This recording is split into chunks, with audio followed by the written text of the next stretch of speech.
Welcome to my YouTube channel. Today we are studying structure of ovum. आज हम लोग पढ़ने वाले हैं अंडाणु की संरचना।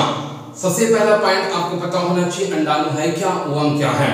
तो आपको पता होगा फीमेल में बनने वाला ये क्या है, एक फीमेल रिप्रोडक्टिव ऑर्गन्स है ओवम। या सिंपल मैं कह सकता हूँ, लोग पढ़ चुके हैं फीमेल रिप्रोडक्टिव ऑर्गन्स, पढ़ चुके हैं ओवरी के बारे में। तो ओवरी से प्रोड्यूस होने वाला ये फीमेल गैमेट है। तो हम कह सकते हैं शुद्ध हिंदी में ये एक मादा युग्मक है, और मादा युग्मक को हम लोग क्या कहते हैं, ओवम कहते हैं। इसके बाद आपको पता होना चाहिए ओवम का स्ट्रक्चर, क्योंकि अधिकांश बोर्ड एग्जाम में केवल ओवम का स्ट्रक्चर पूछा गया है। तो देखिए ये ओवम का डायग्राम है। ओवम के चारों तरफ आपको नेट लाइक स्ट्रक्चर दिखाई दे रहा होगा। ओवम का सबसे outer layer net like structure के रूप में दिखाई दे रहा होगा। हिंदी में कहूंगा तो जालीकवच संरचना के रूप में आपको दिखाई दे रहा होगा। इस जालीकवच संरचना को कोरोना रेडिएटा के नाम से जानते हैं, आपको पता होना चाहिए।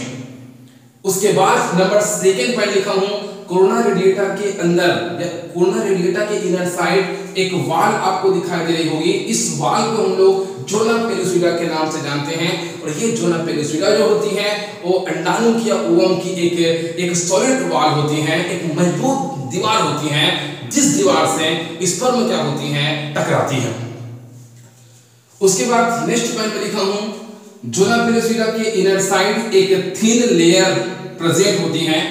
इस थिन लेयर को हम लोग वेटेलाइन मेम्ब्रेन के नाम से जानते हैं, और ये प्रेजेंट होती हैं जोना पेलुसिडा वाल के इनर साइड। इसके बाद आपको पता होना चाहिए इस जोना पेलुसिडा की वाल से अटैच स्ट्रक्चर आपको दिखाई दे रहा होगा। इस स्ट्रक्चर को हम लोग जो फिंगर लाइक स्ट्रक्चर के रूप में है, इस स्ट्रक्चर को हम लोग क्या कहते हैं, पिनोसाइटिक वेसिकल्स के नाम से जानते हैं। और ये पिनोसाइटिक वेसिकल जो होती है इस फीमेल न्यूक्लियस को बाह्य आक्रमणकारी शत्रु से बचाती है, या हम कह सकते हैं ये अटैक से बचाती है, ताकि यहाँ पर इंफेक्शन पैदा न हो जाए। उसके बाद पता होना चाहिए इसके अंदर जो लिक्विड होती है, जो द्रव्य होती है, उस लिक्विड को हम लोग ओप्लाज्मा के नाम से जानते हैं। इसके बाद आपको एक लाइक स्ट्रक्चर, हम सिंपल कह सकता हूं ये अंडे जैसी गोल संरचना आपको दिखाई दे रही होगी। इस स्ट्रक्चर को हम लोग फीमेल न्यूक्लियस के नाम से जानते हैं। और इसी फीमेल न्यूक्लियस को, कि हमेशा आपको पता होगा फीमेल न्यूक्लियस हमेशा हैप्लॉइड होती है। सिंगल एन का मतलब फीमेल न्यूक्लियस क्या होती है, हैप्लॉइड होती है।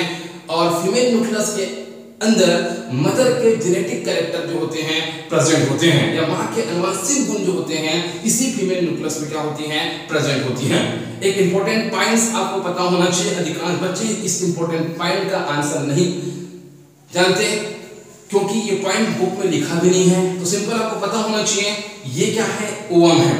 लेकिन ओवम के चारों तरफ जो स्ट्रक्चर है उसका नाम क्या है, कोरोना रेडिएटा।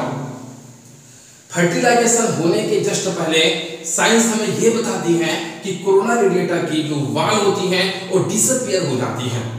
अब आपको पता होना चाहिए कि कोरोना रेडिएटा की वाल डिसअपीयर क्यों हो जाती है। आप सोच सकते हैं कि फर्टिलाइजेशन होने के जस्ट पहले, मतलब स्पर्म के ओवम तक पहुंचने से पहले कोरोना रेडिएटा की दीवार अदृश्य हो जाती है।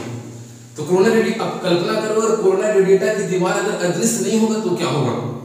कोरोना रेडिएटा की दीवार अगर डिसअपीयर नहीं होगा तो स्पर्म जो होती है किससे टकराएगा, कोरोना रेडिएटा की दीवार से। और कोरोना रेडिएटा की जो वाल होती है वो कैसा है, नेट लाइक स्ट्रक्चर, मतलब जालीकवच संरचना के रूप में है। तो स्पर्म जो होती है यहां आकर फंस सकती है। स्पर्म अगर कोरोना रेडिएटा के जाल में अगर फंस गया तो कभी भी ये जोना पेलुसिडा तक नहीं पहुंचेगा। अगर ये जोना पेलुसिडा तक नहीं पहुंचेगा तो कभी भी ये स्पर्म जो होती हैं वो ओवम का पेनिट्रेशन नहीं करेगी। स्पर्म जो होती हैं वो कभी भी ओवम का भेदन नहीं कर पाएगी।